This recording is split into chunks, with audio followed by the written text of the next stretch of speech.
Capital Sonoro. Capital Político.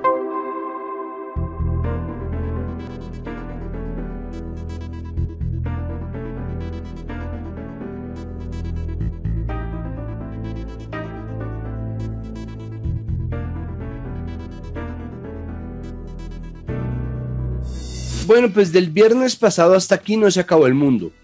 Con todo y que la invasión rusa a Ucrania sigue. Y sigue además con incendio en central nuclear en Zaporizhia y bueno, mejor dicho, las cosas no están así que uno diga alegres, ¿no? Están complicadas y es fácil caer en la frustración y en el desespero, es fácil sentir el desasosiego y la zozobra y preguntarse por qué es lo que va a pasar y sentirse pesimista, pero no, pues digo, o bueno, si quieren, el caso es que Capital Político es un podcast que analiza semana tras semana las noticias más importantes de Colombia, Bogotá y el mundo. Y sí, estamos en medio de una serie de emergencias que requieren de nuestra atención, pero al tiempo estamos en la antesala del 8M y este episodio se lo vamos a dedicar a temas que tienen que ver con mujeres o que están siendo ejecutados por mujeres y vamos a tener un capítulo solamente de voces femeninas para hablar sobre política. Vamos a empezar haciendo nuestro pasón electoral, pero vamos a hablar además de la labor que dos organizaciones, la Friedrich Ebert Stiftung y Artemisas, que ya ha estado con nosotros previamente, realizan acompañando la carrera electoral y hablándonos sobre la importancia y el papel que cumplen los liderazgos femeninos en esta campaña, además de otros temas por ahí al lado. Y vamos a hablar con la periodista Andrea Aldana sobre su investigación en el caso Matos, qué es lo que está pasando y qué es lo que se está publicando en la nueva prensa. Empecemos.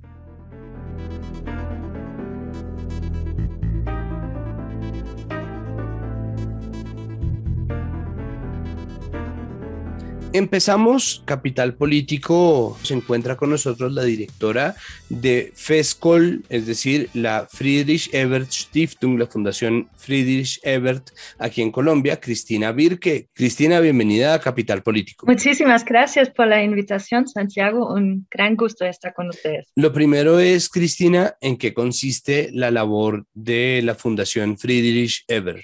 Bueno, la Friedrich Ebert Stiftung es la fundación política más antigua de Alemania. Lleva este nombre de Friedrich Ebert, que era el primer presidente alemán elegido democráticamente, y somos afiliados a un partido del Partido Socialdemócrata Alemán, SPD, y eso quiere decir que basamos nuestro trabajo en valores fundamentales como la libertad, la justicia, la solidaridad. Y somos una institución sin ánimo de lucro, somos independientes y promovemos un diálogo social pluralista sobre los retos políticos de nuestros tiempos. La tarea central es el asesoramiento político, compartimos conocimientos, organizamos espacios de debate y trabajamos tanto en Colombia que a nivel latinoamericano y global. Y en Colombia estamos más de 40 años ya fortaleciendo la democracia y la paz, la política social, los sindicatos, la política de protección del medio ambiente para frenar el cambio climático y en general hacer proposiciones a un nuevo modelo de democracia y de economía que sería más socialmente justo. Desde esa perspectiva, ¿cómo han visto o cuáles han sido las particularidades de esta carrera electoral 2022? Bueno, creo que en general para mí son las elecciones con el resultado más abierto que he observado en Colombia, pero también para mí son entre los más interesantes, ¿no?, que he visto, porque hay la posibilidad que después de muchos años de gobiernos, bueno, como decía, más conservadores, que para mí siempre es una perspectiva un poco reaccionaria o retrógrada. Ahora sí, por primera vez, hay la posibilidad real que surge una opción de centro o de izquierda o de centro-izquierda, que estaría muy bien porque volverán a Colombia más progresista y cumplirán más con los objetivos de más democracia y más justicia social. Y creo que un logro de estas elecciones ha sido que hay muchas más mujeres que abiertamente estén llevando la bandera de varios feminismos. Creo que en el pasado, bueno, me acuerdo mucho de Ángela María Robledo, que practicaba la política con este lente, pero no me ocurren muchísimas más y ahora creo que tenemos ahí una base muy grande que quiere lograr un objetivo de tener un mundo con más equidad social, que sería un mundo mejor para hombres y mujeres, ¿no? Y creo que eso es algo que ya diría que es muy positivo. Lo veo en varias candidaturas, en distintos partidos y corporaciones, está por todo lado. ¿Qué tanto en realidad el liderazgo femenino ha sido más visible en esta carrera 2022? Creo que es evidente que las mujeres han ido tomando relevancia y importancia, sobre todo en términos de fondo, ¿no?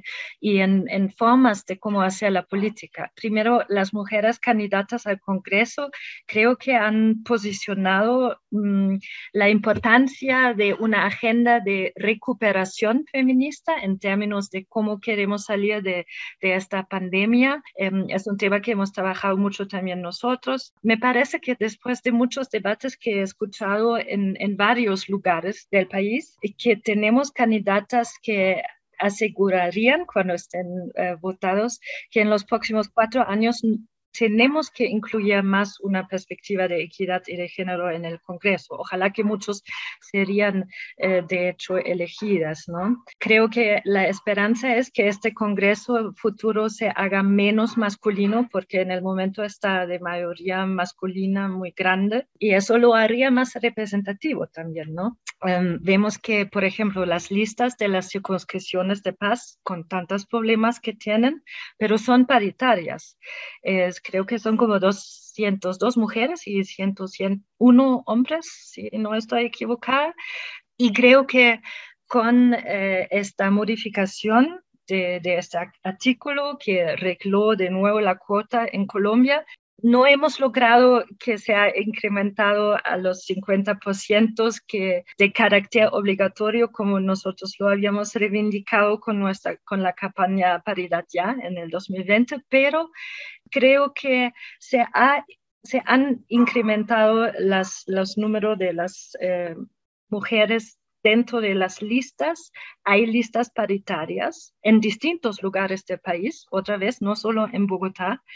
Creo que es por primera vez en el país que vimos 2 mujeres, una indígena y una mujer afrodescendiente, que son de los territorios con muchas dinámicas de opresión, ¿no? Cauca y La Guajira, que se postularon a ser candidatas presidenciales. Bueno, sin embargo, han tenido menos atención en los medios y enfrentaron bastante clasicismo y machismo, que es algo que también tenemos que mencionar y que vimos también con muchas candidatas al Congreso. Nosotros hicimos un observatorio de violencia junto con Artemisas de las campañas electorales. Pronto lo vamos a lanzar, pero creo que eso muestra claramente que hay todavía falta de respeto y muchos insultos despectivos hacia las mujeres, y eso claramente es algo que tenemos que trabajar. Además de las agendas de paridad que se está moviendo en esta campaña Paridad Ya que hace FESCOL con la organización Artemisas, ustedes hicieron un encuentro con candidatos y candidatas al Congreso para hablar de crisis climática. Hábleme de qué fue lo que hicieron, en qué consistió, cómo les fue. Claramente lo más actual que hicimos esta semana, estamos en muchos temas, con muchos debates de distintas perspectivas, pero sí, este debate fue organizado con nuestro gran aliado, el Foro Nacional Ambiental, en alianza con grandes medios y la Universidad EAN, y ahí hemos discutido cómo afrontar la gran tragedia ambiental que vive Colombia desde el Senado de la República. Y creo que fue muy oportuno porque justo en estos días también salió el informe anual del panel intergubernamental del cambio climático. Este informe nos mostró que Sudamérica es altamente vulnerable y que estamos en una situación que se puede amplificar por la creciente inequidad y la pobreza, también en combinación con la pandemia que aumentó, el aumento demográfico, el cambio del uso del suelo y particularmente, y eso nos preocupa mucho en Colombia, la deforestación. Además, hemos visto justo en enero ahora este incremento muy alto de fuegos, de deforestación, y creo que es un tema que realmente está preocupando bastante a la gente. Ahí creo que logramos brindar a la ciudadanía diferentes visiones de los y las candidatas sobre un tema que poco indagamos en los debates, pero es muy importante, es muy crucial para muchos temas de Colombia. Y el 10 de mayo tendremos con los mismos aliados un debate, pero con los candidatos y candidatas a la presidencia. Por último, Cristina, ¿usted qué tan optimista es con respecto a las posibilidades que tengamos en Colombia de renovar el Congreso? ¿Nos van a dejar nuevas bancadas, nuevas representaciones y nuevos liderazgos? Yo soy muy optimista siempre y yo creo que después de todo lo que he visto en esta campaña, ya toco el tema de mujeres un poco a largo, pero es también clave que llevarán más agendas ciudadanas, incluso de los principales reclamos de las movilizaciones sociales que vimos en los años pasados, ¿no? Hay candidaturas, por ejemplo, del movimiento estudiantil, hay jóvenes y si se logra una mayor representación de los mencionados sectores progresistas, muy seguramente se tendrá espacios para avanzar en los grandes temas, las grandes reformas que necesita el país, la paz y muchas más que estén pendientes. Es siempre difícil derrotar las formas tradicionales de hacer política, pero acá yo he visto candidaturas alternativas, ciudadanas y territoriales, y yo espero realmente mucho que van a tomar mucha fuerza. Por eso creo que es crucial que la gente salga a votar, sobre todo la gente que estaba participando en las movilizaciones sociales, que estaban ahí en las calles reivindicando los temas más cruciales para ellos y ellas. Pues Cristina, muchísimas gracias, muchas gracias no solamente por aceptar esta invitación, sino también por la labor que vienen cumpliendo con FESCOL. Las puertas de Capital Político siempre abiertas, a ver si a punta de invitarla se nos va pegando al menos un poquito de su optimismo. Muchísimas gracias por la invitación, Santiago, y aquí estamos siempre con optimismo para apoyar a la democracia en Colombia. Este episodio en donde estamos haciendo la antesala al 8M continúa y queremos continuar hablando sobre el papel de la mujer en la democracia, pero no solamente en la democracia como un abstracto y tampoco la mujer como un abstracto, sino queremos hablar sobre mujeres en política como venimos hablándolo con Cristina, y para seguir ahondando en estos temas se encuentra con nosotros María Elena Hernández Osorio. Ella es filósofa y actualmente coordinadora metodológica de la organización Artemisas. Bienvenida a Capital Político. Muchísimas gracias por aceptar esta invitación. Hola Santiago. Bueno, para nosotras es un gusto estar acá con ustedes. Muchísimas gracias, Santiago, por la invitación. No, por favor, siempre las puertas abiertas. Pues bueno, María Elena, empecemos precisamente por ahí lo que estábamos hablando con Cristina, la importancia de tener instituciones conformadas de forma paritaria. Bueno, claro que sí, Santiago. Desde la organización Artemisas hemos venido liderando la campaña Paridad Ya y consideramos que la paridad no solamente debe ser un principio que se instale en el Congreso de la República, sino que debe ser un principio universal. La paridad como universalidad en todos los estamentos del Estado, en el administrativo, en el judicial, y hacia allá es donde le apunta la paridad. Hemos venido hablando con mujeres candidatas en todo el territorio nacional y hemos podido concordar con estas agendas la importancia de la paridad, no solamente en lo público, sino también vemos la importancia de hablar de la paridad en lo privado. O sea, creemos que desde allí también es donde debe comenzar el ejercicio y es también una apuesta política de la organización. Y en ese sentido, ¿han tenido conversaciones en empresas grandes como para tratar de, o sea, es increíble que toque decirlo en estos términos, pero convencer a las empresas y a los grupos económicos de la importancia de configuraciones paritarias? Cuando yo hablo de este principio de paridad en lo privado, hablamos de los trabajos de cuidado y también de cómo estas mujeres que están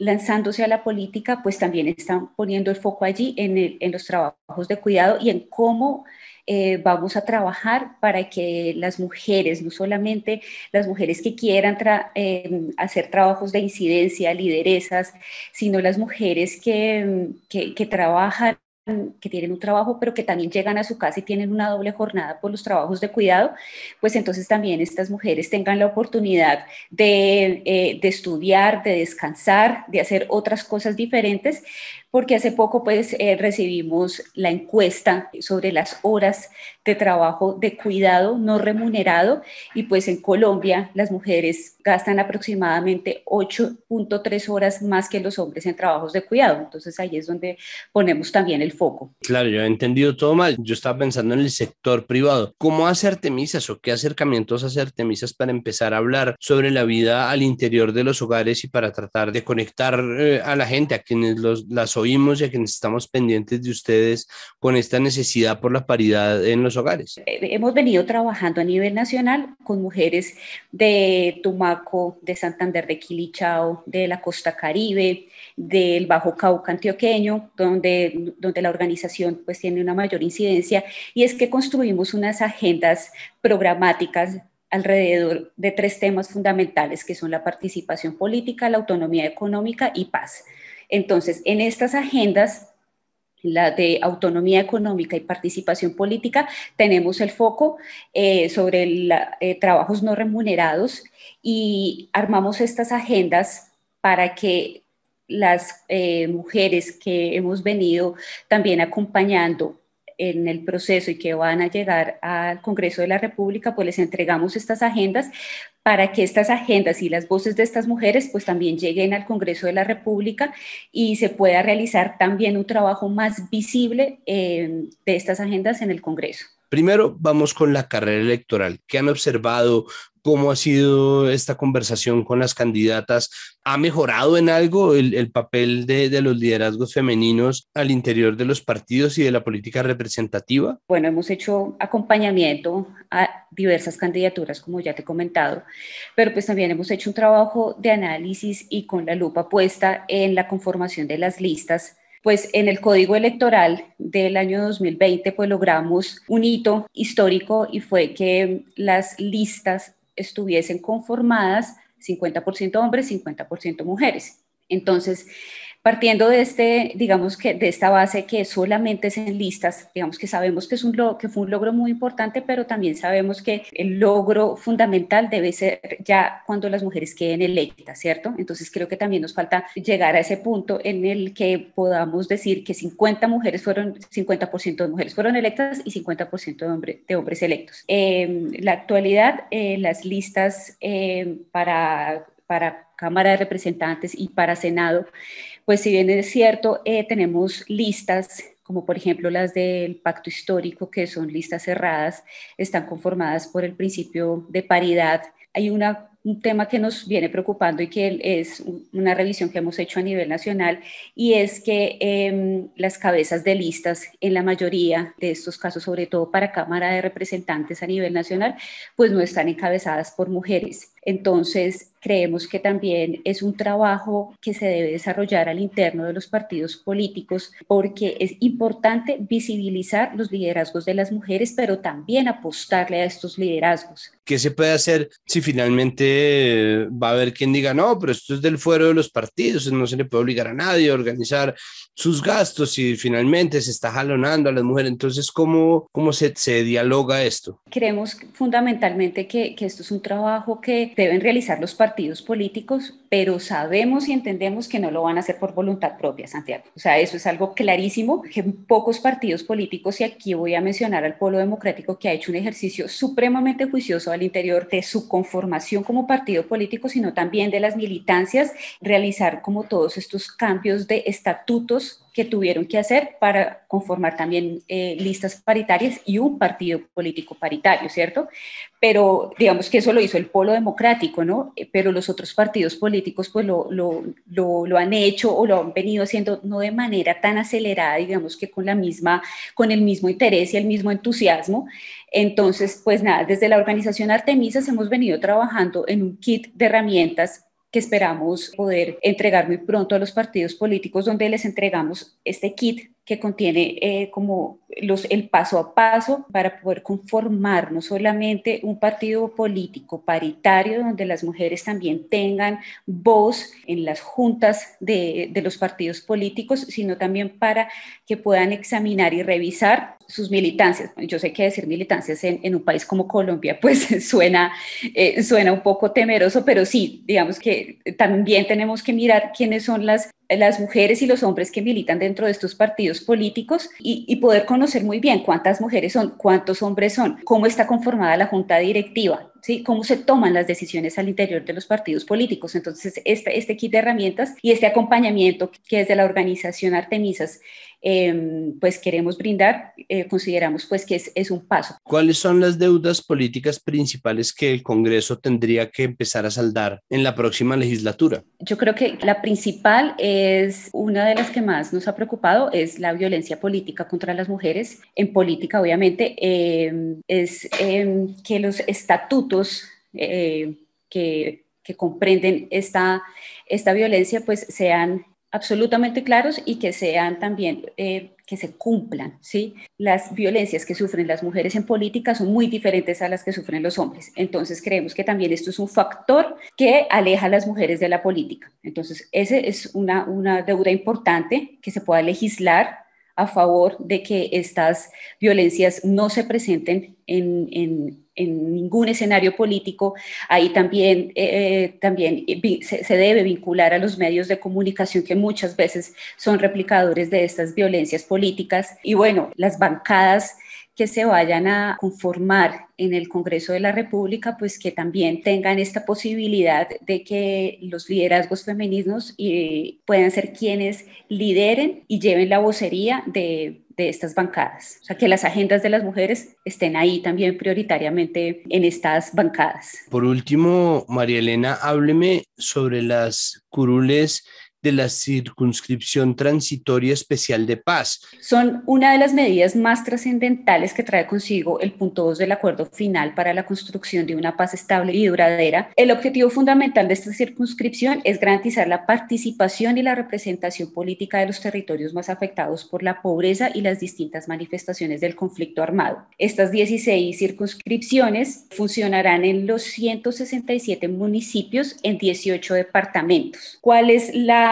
el denominador común de estos municipios? Es primero el grado de afectación derivado del conflicto, el segundo es la presencia de cultivos de uso ilícito y otras economías ilegítimas, y el tercero es el nivel de pobreza, y el cuarto, debilidad institucional. De acuerdo pues a este pequeño resumen, y les quiero contar a quienes nos están escuchando que alrededor de las elecciones, de las circunscripciones especiales y transitorias para la paz, pues hay varios temas puntuales. Uno que quiero resaltar y que es fundamental, y es que de acuerdo al acto legislativo 02 de 2021 del 25 de agosto del año pasado, en el cual se conforman y se crean estas 16 nuevas curules, pues se incorpora el principio de paridad e igualdad de género para la conformación de estas listas, lo cual es un logro que celebramos desde la organización, ya que el resultado final es que para estas contiendas electorales se inscribieron un total de 202 mujeres y 201 hombres. Entonces creo que este enfoque de género que se le ha dado a las circunscripciones, pues es algo que celebramos y que tenemos que resaltar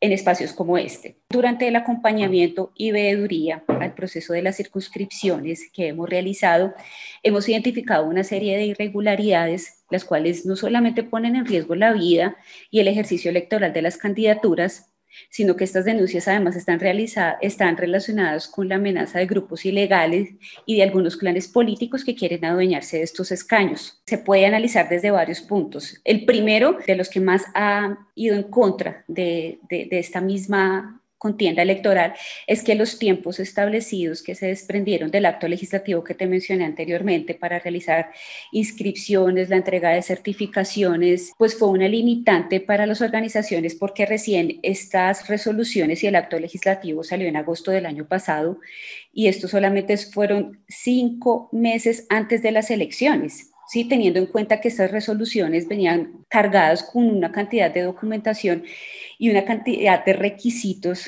que no tuvieron el enfoque diferencial para las víctimas, ¿verdad? Entonces creemos que también estos fueron como, no solamente como un atropello, sino que también fue un obstáculo, no solamente el tiempo, sino la cantidad de requisitos para que las organizaciones de víctimas pudiesen postular sus candidaturas. Entonces, ese es el primer tema. El segundo, que no menos importante y no menos grave, son las escasas garantías de seguridad en los 167 municipios que conforman estas circunscripciones.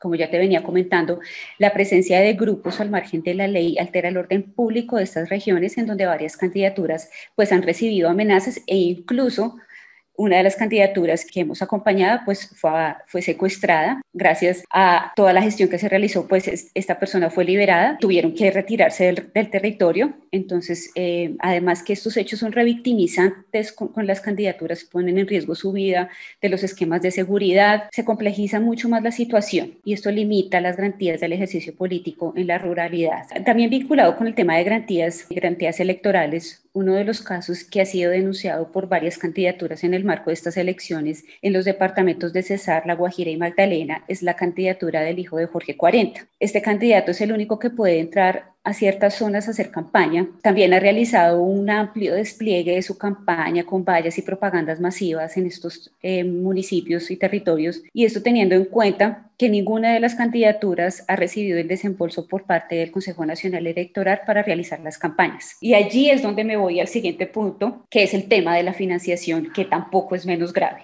El tema de los tiempos, el tema de las garantías electorales, pues también tiene que ver con el proceso para acceder a la financiación estatal. Primero, se realizó sin pensar en un enfoque diferencial y alcanzable para estas candidaturas para que accedieran a estos recursos. Es importante aclarar que estas elecciones y específicamente las candidaturas a circunscripciones pueden hacer campaña política con recursos del Estado, ¿sí? No pueden tener recursos privados. Pueden recibir donaciones, pero estas donaciones se reciben directamente por el Consejo Nacional Electoral y el dinero se divide de igual manera a todas las listas, ¿sí? Pero no puede haber financiación privada. Entonces, partiendo de esta norma que fue consignada en la resolución 582 también del año pasado, del 2021, pues ha constituido una enorme dificultad, porque imagínate que para que estas candidaturas accedieran a esa financiación, tienen que tener la póliza. Entonces, pues teniendo en cuenta que las víctimas y las personas que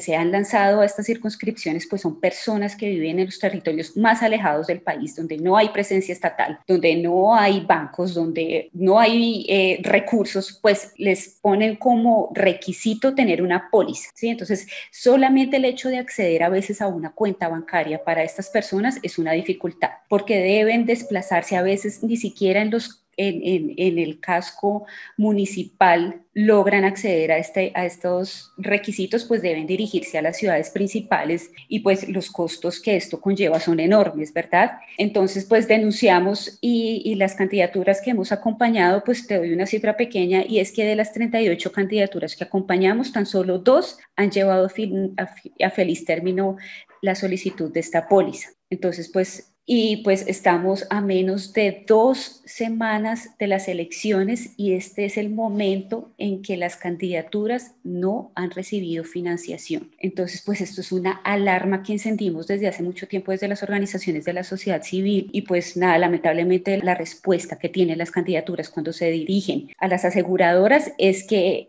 les dicen no son de nuestro apetito de riesgo o los califican como -1 y esto es un impedimento que los pone en desventaja. Pues si se trata de una denuncia grave, estamos a muy poco tiempo de las elecciones, estamos apenas a 9 días de las elecciones, hoy viernes 4 de marzo que estamos publicando. Es complicado porque se trata de una revictimización de las víctimas, ¿no? Si estas circunscripciones transitorias estaban enfocadas en darle agencia política a las víctimas, está pasando con ellos y con ellas lo que pasaba exactamente en años de la guerra con las FARC, y era que se los marcaba como guerrilleros y entonces había permiso para asesinarlos, empobrecerlos, aislarlos, marginarlos, y eso se está replicando un poco acá. Eso es lastimosamente es una forma de violencia política que venimos viendo desde el plebiscito del 2 de octubre de 2016, sí, ¿o no? Sí, total, Santiago.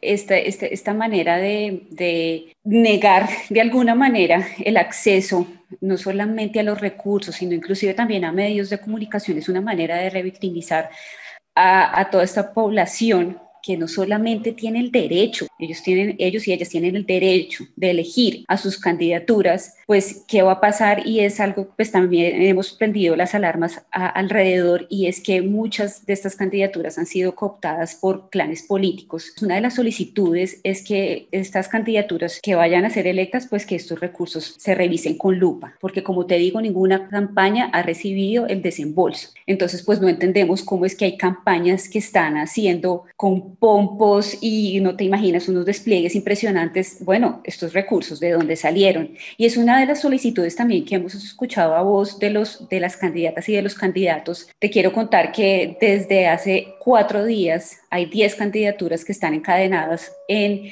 la registraduría de Valledupar, exigiendo garantías para su ejercicio político, y también le están exigiendo al gobierno nacional el aplazamiento de estas elecciones porque no cuentan con las garantías, porque así el Consejo Nacional Electoral les desembolsa el dinero, pues es que ya no va a haber mucho que hacer, Santiago, porque es que tienen hasta el 10 de marzo para hacer proselitismo. ¿Existe alguna mínima posibilidad de que eso ocurra? No sabría decirte con exactitud, pero digamos que esta solicitud ya ha venido siendo escalada desde hace más de un mes y no se ha tenido ninguna respuesta positiva por parte de la registraduría. Inclusive pues el Ministerio del Interior tampoco se ha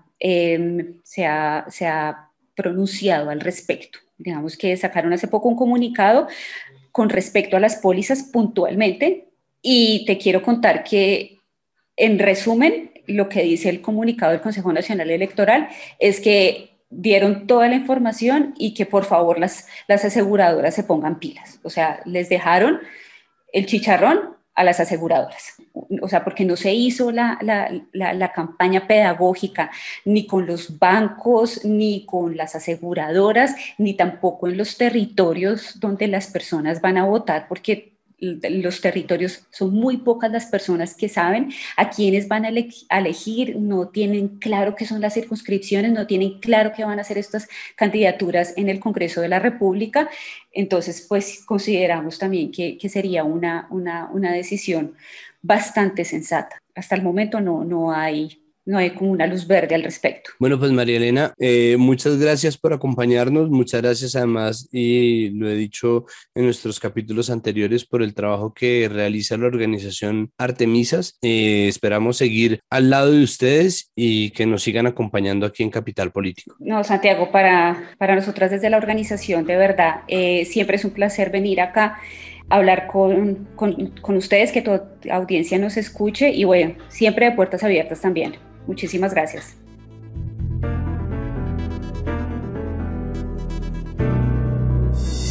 Hacemos un cambio de tema, pero nunca jamás un cambio de enfoque, es decir, seguimos en nuestro episodio como antesala al 8M y tenemos una investigación muy poderosa hecha por una periodista mujer que ustedes seguramente ya conocen.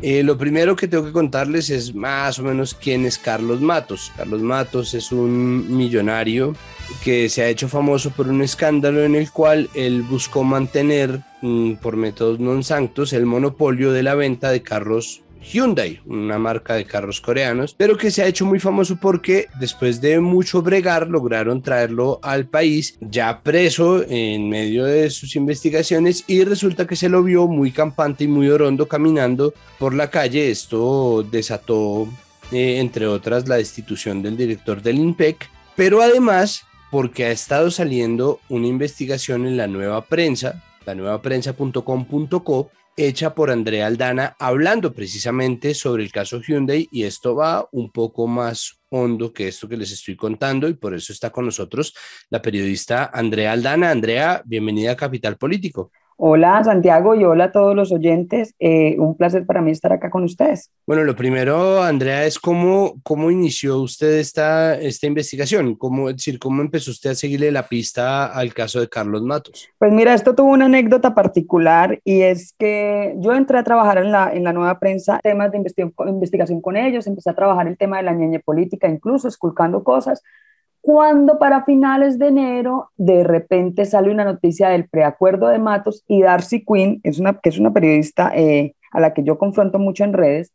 Darcy Quinn publica una cosa de por fin se va a saber la verdad y se va a saber que se le paga al difamador Gonzalo Guillén. Y la noticia que estaba publicando Darcy Quinn era que a Gonzalo le habían pagado 20 millones de pesos para difamar, por difamador, ¿no? Y Gonzalo Guillén es un tipo muy sensible y él se empezó a sentir mal porque él dirá, toda la vida he peleado yo contra esta gente y ahora qué va a pensar mi hijo porque esta gente está diciendo eso. Entonces yo le dije, Gonzalo, respondamos como sabemos hacer, ¿no? Respondamos con periodismo. La noticia que estaba publicando la FM se apoyaba mucho en unas interceptaciones que hablaban de unos viajes que Matos le había pagado a Gonzalo y que no sé qué. Bueno, yo me puse a leer todas esas interceptaciones porque antes de que las publicara la FM, Gonzalo hace un año las había publicado totalmente íntegras, están en la Nueva Prensa. Pero son esos documentos que son 30 páginas que nadie se lee, ¿no? Entonces, yo me puse a leer el resumen de esas interceptaciones y empecé a encontrar que Matos, o que los familiares de Matos, inclusive apoyaban mucho más a otra emisora que no voy a nombrar acá, pero que en las interceptaciones se pueden ver, e inclusive decían que le pagaban conciertos a esa emisora, ¿no? Entonces yo dije, pero ¿cómo es posible que esta gente tenga esto y se están pegando de un asunto de un tiquete de Guillén, que Guillén era uno de los mejores amigos de Bernot, alguien que fue abogado de Matos, y Guillén alguna vez sí le aceptó un tiquete a Alex Bernot, pero a Alex Bernot, no a Matos ni a nadie de la familia de Matos. Entonces yo le dije, empecemos a investigar, y empezamos a investigar. Yo le dije, yo me encargo del caso Matos, voy a buscarme todos los documentos, todos los testimonios, todo lo que han dicho los testigos, y empecé a buscarme todo, empecé a llamar y empezamos a obtener testimonios directos del caso y testimonios que están ocultos y documentación y todo eso, pues que nunca quiere que salgan a la luz. Bueno, primero hay que hacer un contexto a la gente, y es que los fiscales del caso Matos son los mismos fiscales que han sido, que tienen 7 investigaciones andando por corruptos, básicamente, y son los mismos que el fiscal ad hoc que estuvo encargado de investigar lo de Odebrecht, compulsó copias o pidió que se les investigaran a estos 2 sujetos de apellidos Hernández y Betancourt, precisamente porque habían dejado supuestamente volar a los 3 brasileros que tenían que ver con el caso de Odebrecht, ¿no? Y a uno de ellos le dejaron sacar todo el dinero. En fin, los tipos tienen una serie de investigaciones encima y al mismo tiempo son los que están enfrente del caso Matos. Y caigo yo en cuenta que siempre manejan los casos donde Néstor Humberto Martínez tiene intereses, ¿no?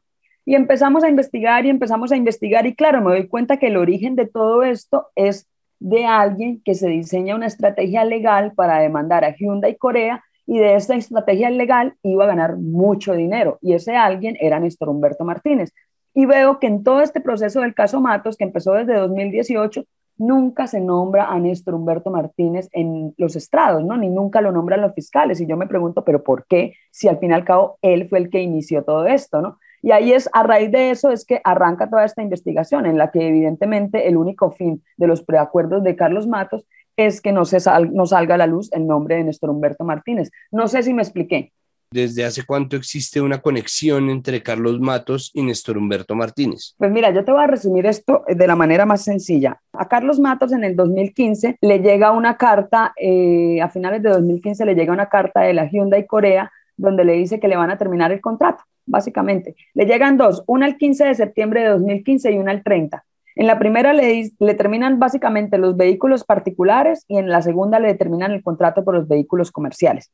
Entonces el tipo que llevaba 20 años con el monopolio de la Hyundai de repente se queda sin nada, ¿no? Y él corre a buscar asesoría legal.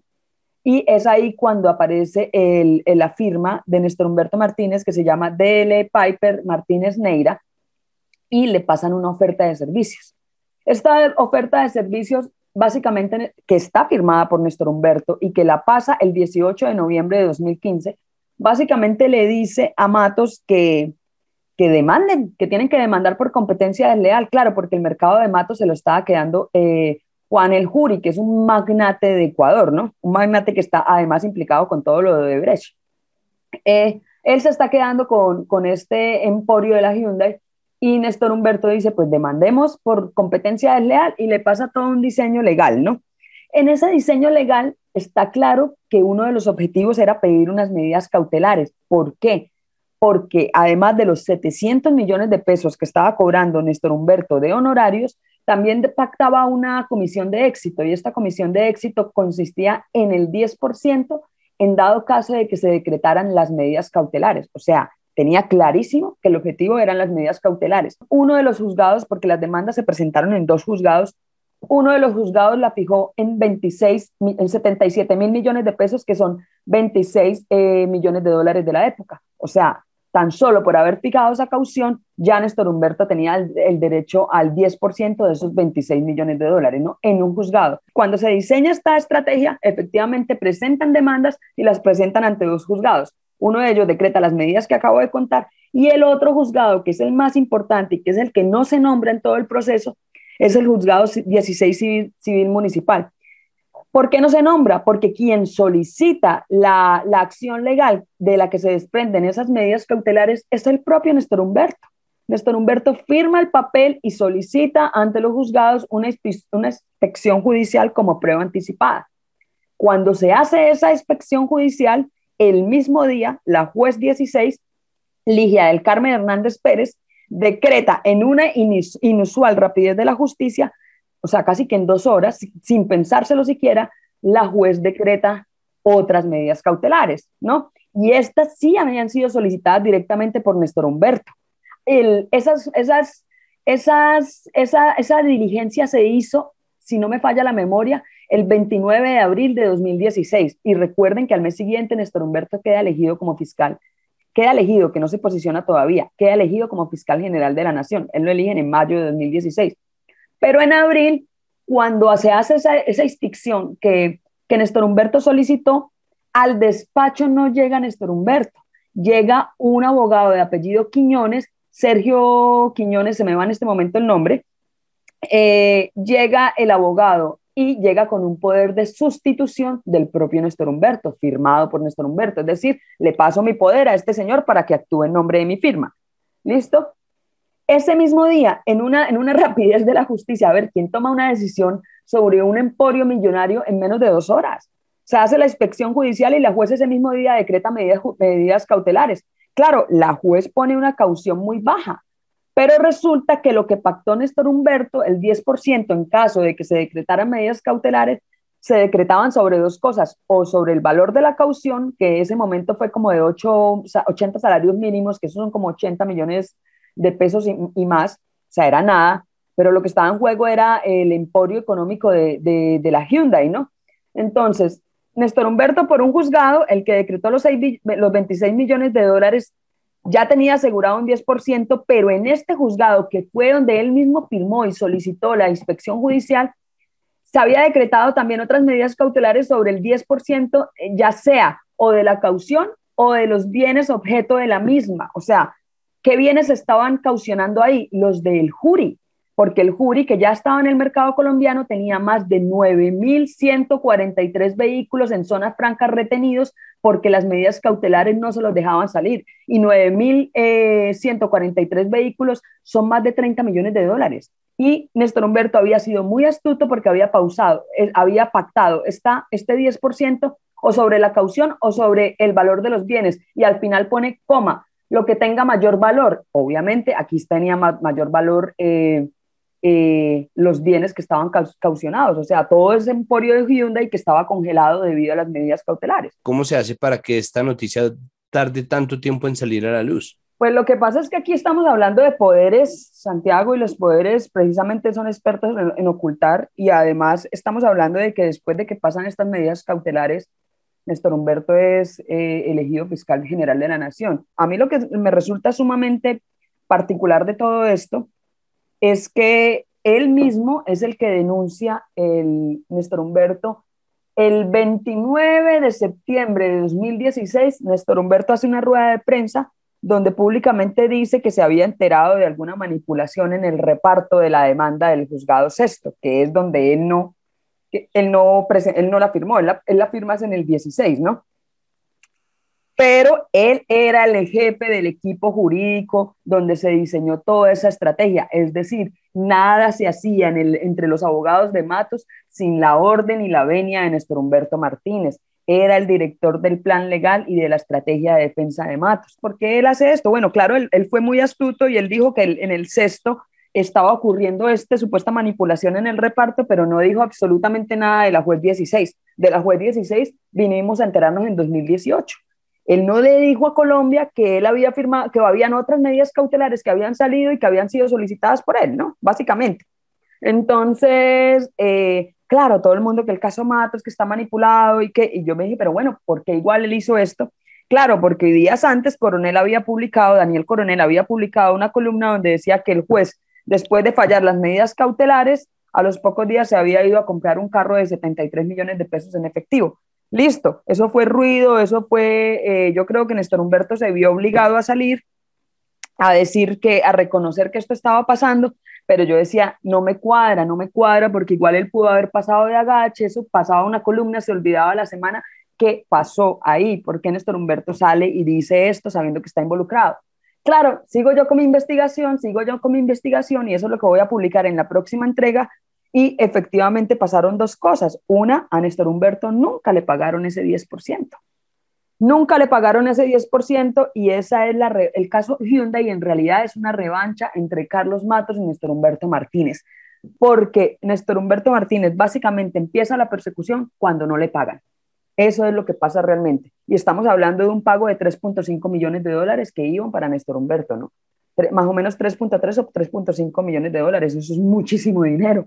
Entonces es ahí cuando empieza la vendetta, porque una vez, de hecho, cuando Néstor Humberto hace ese anuncio que dice que hubo manipulación en la demanda, al otro día renuncian los abogados de Matos, entre los que estaba su hijo. Cuando Néstor Humberto asume como fiscal, esto es muy loco, porque él asume como fiscal general, pero deja la firma de su hijo, o sea, casi que queda él mismo por interpuesta persona al frente de la defensa de Matos todavía. Pero cuando ve que no le van a pagar, entonces es que hace este anuncio público y al otro día renuncian el hijo y Granados y todos los abogados que tenía Matos en ese momento.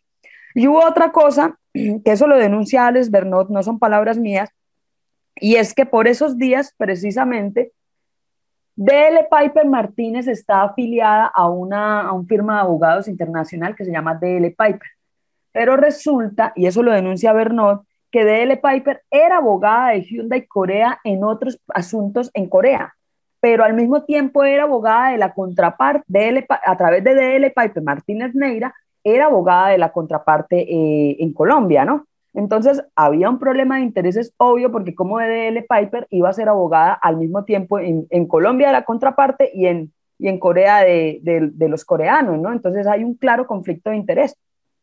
Repito, esto lo denuncia Alex Bernot, no lo digo yo. Entonces, como que esta gente, aquí dice Bernot que aquí llegaron los representantes de D.L. Piper Internacional a ver si llegaban a un acuerdo, como que no se logró. En fin, no se logró nada y por eso Matos termina no pagándole absolutamente un peso a Néstor Martínez, porque otros abogados de Matos casi que le hicieron ver, y esto nos lo han dicho fuentes cercanas a la defensa de Matos, que Néstor Humberto lo estaba embaucando, que las medidas cautelares no significaban que iba a ganar ningún pleito. Eso es básicamente lo que pasó ahí. Entonces, Matos se da cuenta como que, ¿yo qué hice? Y no le paga ese 10% a Néstor Humberto Martínez. Porque además, cuando vienen esta gente que yo te digo que es de D.L. Piper Mundial, no se llega a ningún acuerdo. A nada, no se llega a ningún acuerdo, Néstor Humberto no consigue nada, entonces Matos decide no pagar. ¿Qué pasa? Luego hay otros abogados y estos abogados, meses después, sí cierran un pacto con el grupo del Juri y con la Hyundai Corea y todo eso, y ese pacto se cerró casi por 33 millones de dólares. El asunto es que Néstor Humberto por A y por B quiso cobrar ese 10%. Lo quiso cobrar por el arreglo que se llegó, por el arreglo indemnizatorio que lograron, que supuestamente cerró el pleito el 7 de diciembre de 2016, y también lo quiso cobrar sobre las medidas cautelares. Él quiso cobrar su 10% por todas partes, y Matos no lo pagó. Entonces, en resumen, lo que encontramos acá es una vendetta entre Matos y Néstor Humberto Martínez, porque a raíz de que Matos no paga, Néstor Humberto Martínez la emprende contra él. Pero claro, él es muy astuto y él sabe que él está involucrado en el juzgado 16 y lo que hace es poner al frente del caso a dos fiscales, que son los fiscales que son supremamente cuestionados porque siempre aterrizan en los casos donde Néstor Humberto tiene intereses personales, ¿no? Y eso es un poco lo que pasa acá. Por eso es que se ocultan estas cosas porque quienes las investigan están involucrados hasta el cogote.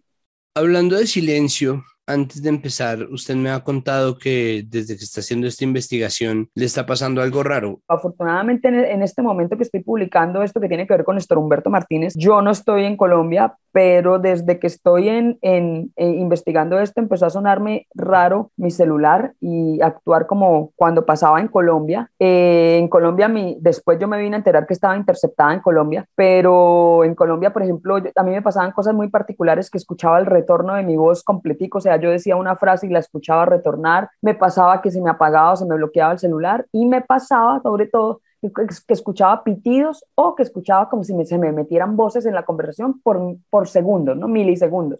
Pues imagínate que desde que empecé en Colombia yo entiendo pues porque ellos se meten a todas esas empresas telefónicas colombianas, pero yo estoy en España y yo estoy con un número español, ¿no? Y las telecomunicaciones de acá son otro cuento. Y yo nunca he tenido problemas con las llamadas en WhatsApp, ni siquiera en Colombia. De hecho, casi que llamaban más en Colombia por WhatsApp precisamente porque no me pasaba como cuando llamaba por el celular en Colombia.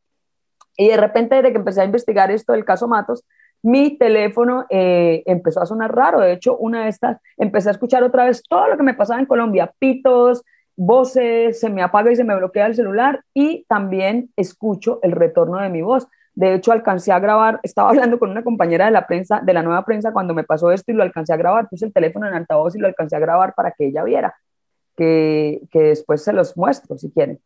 Y, y me está pasando esto, ¿no? Me está pasando que las llamadas de WhatsApp, además que nunca me habían sonado con intervenciones ni con problemas, me están retornando el sonido de la voz, ¿no? Y precisamente ese día que puse esto en altavoz y le dije a Marisol, me están grabando, cuando dije, me están grabando, ¡pum!, dejé de escuchar el retorno de mi voz. Y así son las cosas que están pasando desde que estamos investigando este caso Hyundai. A ver, grabando. Hola Marisol. ¿Sí ves cómo escucho mi retorno? Marisol. No, estoy hablando. Ya, mira, y te dije que iba a grabar y dejó de sonar el retorno. Sí. Para terminar, Andrea, una pregunta un poco más macro, precisamente sobre eso. ¿Qué tan difícil es ser periodista mujer en Colombia? ¿Qué tan difícil resulta ser mujer y tener que ir a campo, meterse en territorio, tratar con poderosos? ¿Tiene un ingrediente adicional de dificultad? ¿1, 2, 3 capas más de dificultad? No, 4, 5, 6, 10 capas más de dificultad. Y yo, precisamente, es que yo no puedo hablar de esto sin llorar. Yo precisamente estoy fuera de Colombia por sufrir agresiones también que tienen que ver con cuestiones de género.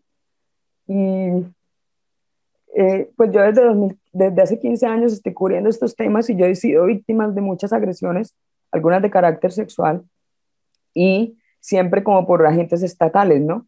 Y yo siempre me he preguntado estas cosas que yo vengo sufriendo desde hace años, ¿cómo le hubieran advertido a mis compañeros no investigar, ¿no? O sea, si a mí me hicieron tal cosa, ¿cómo hubieran hecho,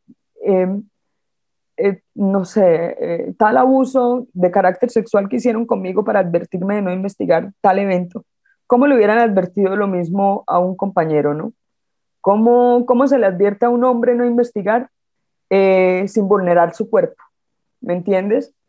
No sé si me explico.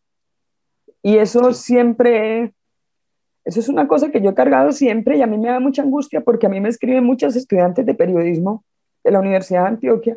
Yo recibo casi que un mensaje por mis redes sociales, casi que un mensaje semanal o quincenal de algún estudiante que me dice que si puedo hablar con ellos, que soy un referente, o sea, me tienen como un referente, sobre todo porque yo soy de la de Antioquia.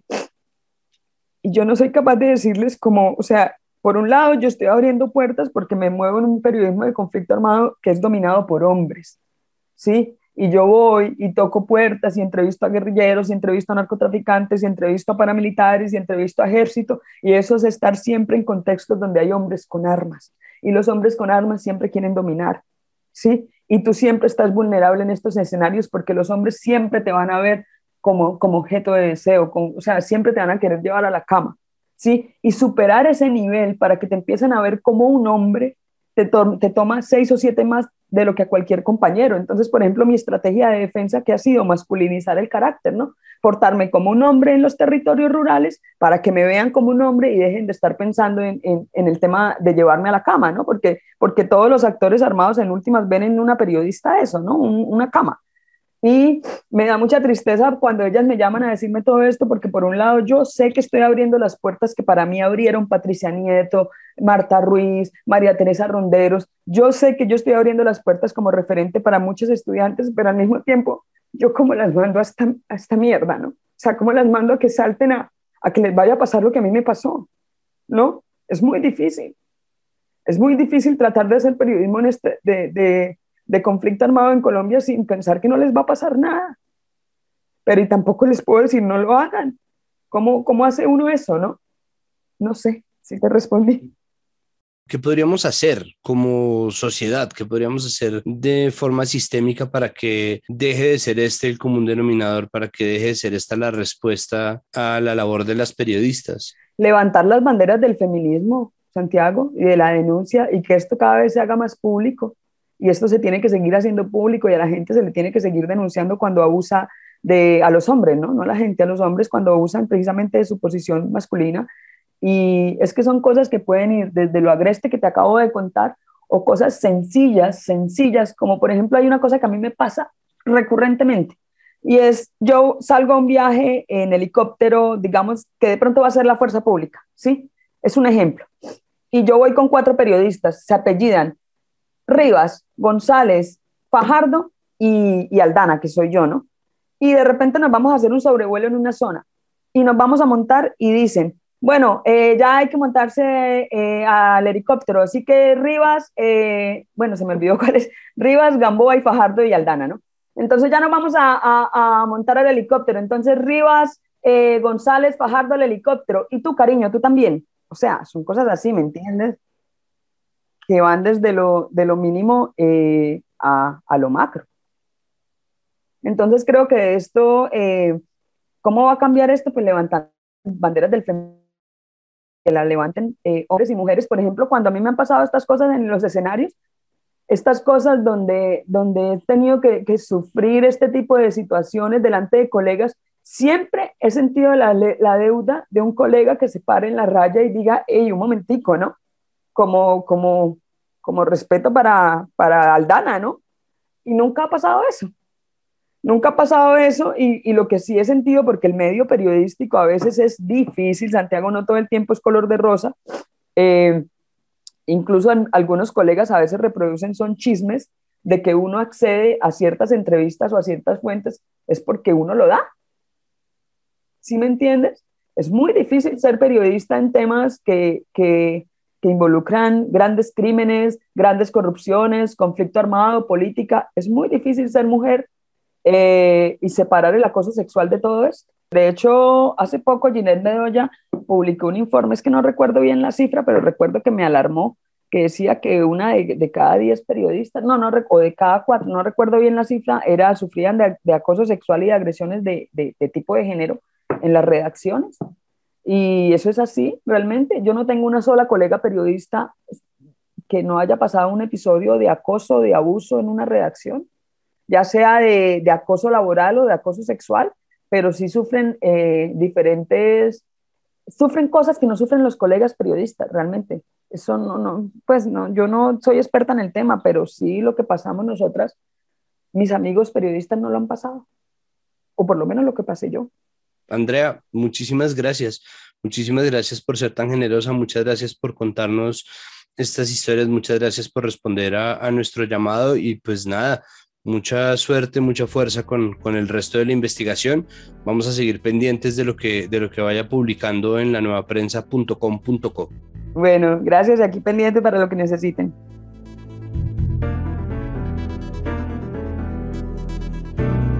Si antes de este episodio les queda a ustedes alguna duda sobre la importancia de darle prelación a las agendas feministas y a los enfoques de género, creo que hicimos hoy un trabajo Si no bueno, al menos suficiente para darles a entender cómo nosotros en Capital Político entendemos estas cuestiones y la importancia política que tienen además. Y ya con esto nos despedimos por esta semana. Recuerden que Capital Político es un podcast que pertenece a la franja editorial de Canal Capital y de Capital Sistema de Comunicación Pública.